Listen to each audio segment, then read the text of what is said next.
जय हिंद। प्रिय defence pensioner बंधु, हम सब परेशान हैं एनुअल लाइफ सर्टिफिकेट विशेषकर स्पर्श में माइग्रेशन के बाद।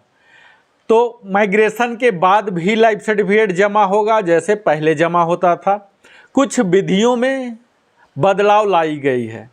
तो हम आज बताएंगे कैटेगरी वाइज, यानी कि जो पेंशनर माइग्रेट हो चुके हैं और जो माइग्रेट नहीं हुए हैं उन्हें कैसे करना है। तो टोटल हम कैटेगरी वाइज बनाए हैं। सबसे पहले यह समझ लीजिए कि इसके लिए आपको क्या करना है। पीसीडीए प्रयागराज का जो ऑफिशियल पोर्टल है https://pcdapension.nic.in में जाना है आपको। कब? चूँकि आपके पास पहला एसएमएस आ चुका है जिससे कि आप आश्वस्त हो चुके हैं कि आपका पेंशन अब माइग्रेट हो चुका है। इस तरह का एसएमएस आपके रजिस्टर्ड मोबाइल पर आ चुका होगा। क्रेडिट हो रहा है इसका भी एसएमएस आ रहा होगा और यूजर नेम पासवर्ड भी आ चुका होगा। इसके साथ ही पीडीबी के लिए रिमाइंडर भी आ चुका होगा। अगर ये सब आ चुका तब तो आप आश्वस्त हैं कि आपका माइग्रेशन हो चुका है। लेकिन कुछ लोगों का जिनका कि 22 सितंबर को माइग्रेट हुआ जस्ट पिछले महीना, तो स्पर्श से क्रेडिट तो हो गया लेकिन उनके पास अभी तक यूजर आईडी नहीं आया है और वे ऊहापोह में है कि कहाँ लाइफ सर्टिफिकेट जमा किया जाए, अभी तक नहीं आया है। और कई लोग हैं जिनका यूजर आईडी पासवर्ड आ चुका है पर वो समझ नहीं पा रहे कहाँ करना है। यानी कि दुनिया भर का कियोस्क है ऊहापोह मचा हुआ, कहाँ लाइफ सर्टिफिकेट जमा किया जाए। रिमाइंडर भी आ रहे हैं। तो इसके लिए आपको पीसीडीए प्रयागराज का जो ऑफिशियल है वेबसाइट, यहाँ जाना है आपको। माइग्रेशन इनटू स्पर्श चेक स्टेटस यहाँ क्लिक करना है। क्लिक करते ही आपको इस तरह से एक इंटरफेस खुलेगा जहाँ की आपको 4 ड्रॉप डाउन मेनू में आएगा। Sparsh PPO number, EPPO, regimental number, bank account number. तो स्पर्श पीपीओ नंबर अगर है आपके पास, यानी कि वो 12 डिजिट आ चुका है, तब तो रेगुलर पेंशनर है 01 करके आप लॉगिन कर लेंगे, पासवर्ड क्रैक कर लेंगे फॉरगेट पासवर्ड करके, तब तो कोई झंझट ही नहीं है। तो ये मुख्यतः झंझट उनके लिए है जिनको कि अभी तक स्पर्श पीपीओ मिला ही नहीं। तो क्या करना है? तो यहाँ आपको जो भी अवेलेबल डाटा है ये आप डाल देंगे, चाहे सर्विस नंबर हो, ईपीपीओ नंबर हो। तो कई लोगों को अभी तक आ रहा है कि bill be available soon, pan नहीं रजिस्टर्ड है, कई लोगों का आधार रजिस्टर्ड नहीं है, यानी कि उनके पीपीओ में कुछ और नाम था और आधार कार्ड में कुछ और है, यानी कि उनके डेमोग्राफी फेल हो रहे इसलिए वहाँ फेच नहीं हुआ है। और कुछ लोगों का है कि वहाँ फेच हो चुका है, आधार नंबर भी वहाँ दिखा रहा, पैन नंबर भी दिखा रहा, मोबाइल नंबर और सब कुछ दिखा रहा, लेकिन स्पर्श पीपीओ नंबर अभी तक नहीं आया है। और कुछ का स्पर्श पीपीओ नंबर भी आ चुका है। तो इस तरह से अलग अलग कैटेगरी के हम में से पेंशनर बंधु हैं। अब इनके लिए क्या क्या करना है यह मैं इस वीडियो में बताने जा रहा हूं। जैसा कि हम देख ही चुके हैं कि अगर जो लोग कर चुके हैं, अपना पीडीबी भी कर लिए, एलसी भी जमा कर लिए, सब कुछ कर लिए, तो उनके लिए तो समस्या नहीं है, बशर्ते कि डेमोग्राफी फेल ना हो रहा हो। समस्या ये है उनके लिए हो जा रहा जो कि ये जानते नहीं है ज़्यादा। तो उनके लिए मैं यह बता रहा हूँ उन्हें क्या करना है। जिनको आ गया वो यूजर सक्सेसफुल कर लीजिए।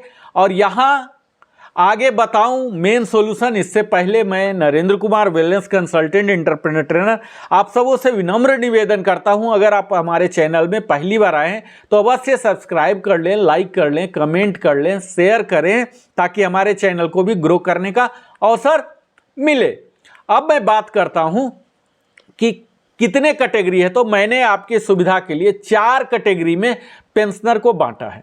पहला कैटेगरी वो है जो माइग्रेट हो चुके हैं और उनका आधार भी अपडेटेड है, यानी कि माइग्रेट हो गए। कैसे पता लगेगा? तो इस प्रकार का आपको एसएमएस आए होंगे। दूसरा, आपको यूजर आईडी पासवर्ड भी आए होंगे। तो आप समझ लीजिए कि माइग्रेट हो गया और आधार भी अपडेटेड है। चूंकि आपका यूजर आईडी पासवर्ड आ चुका है तो आपने पीडीबी भी किया होगा, वहां देख लिया होगा कि आधार अपडेटेड है या नहीं, या स्टेटस में भी आपका दिखा रहा होगा। अगर आधार नंबर दिखा रहा है तो समझिए आधार अपडेटेड है। इस तरह का अगर आ रहा है, यानी कि टोटल डाटा आपका फील्ड है आधार कार्ड पैन कार्ड बिना आपके अपडेट किए हुए, यानी कि आपको सिर्फ वेरीफाई करना है, कोई डेमोग्राफी फेल नहीं हुआ, तब आपके लिए क्या है, आधार अपडेटेड होने से आप डीएलसी डिजिटल लाइफ सर्टिफिकेट जमा कर सकते हैं जीवन प्रमाण पोर्टल के द्वारा, या तो फिर सक्सेसफुल लॉगिन करके आप यहीं से स्पर्श पोर्टल से भी कर सकते हैं। तो आपके पास दोनों ऑप्शन है। अब कैसे करना है, मैं यहां सिर्फ झांकी दिखा रहा हूं कि डीएलसी कैसे जमा करेंगे। अगला वीडियो हमारा रिलीज हो रहा है इसी ट्रेनिंग सीरीज में, जहां की मैं विस्तार में दिखाऊंगा। ये देखिए यहाँ ये सब स्टेप्स हैं जो कि बायोमेट्रिक्स डिवाइस के मदद से हमने यहाँ किया है। यहाँ देखिए, यहाँ बायोमेट्रिक डिवाइस से हमने किया है, सक्सेसफुली हो गया हमारा डीएलसी। अब डीएलसी ही आप दो तरीके से भी कर सकते हैं, बायोमेट्रिक डिवाइस से और एक दोनों, या जीवन प्रमाण से भी आप कर लीजिए या फिर स्पर्श के इसमें जाके। ये देखिए, इसका मैं डिटेल प्रोसीजर बताऊंगा, ये वीडियो में लंबा नहीं करना चाहता हूं। अब यही डीएलसी आप एंड्रॉयड फ़ोन से भी कर सकते हैं अगर आपके पास बायोमेट्रिक नहीं है। इसके लिए भी मैंने पूरा डिटेल वीडियो दिया है। देखिए, एंड्रॉयड से आप कर सकते हैं, यहाँ आपका फेच हो जाएगा और आपको कहीं जाना नहीं, कुछ भी रुपया खर्च करना नहीं। डिटेल वीडियो मेरे ट्रेनिंग में अगला में आ रहा है।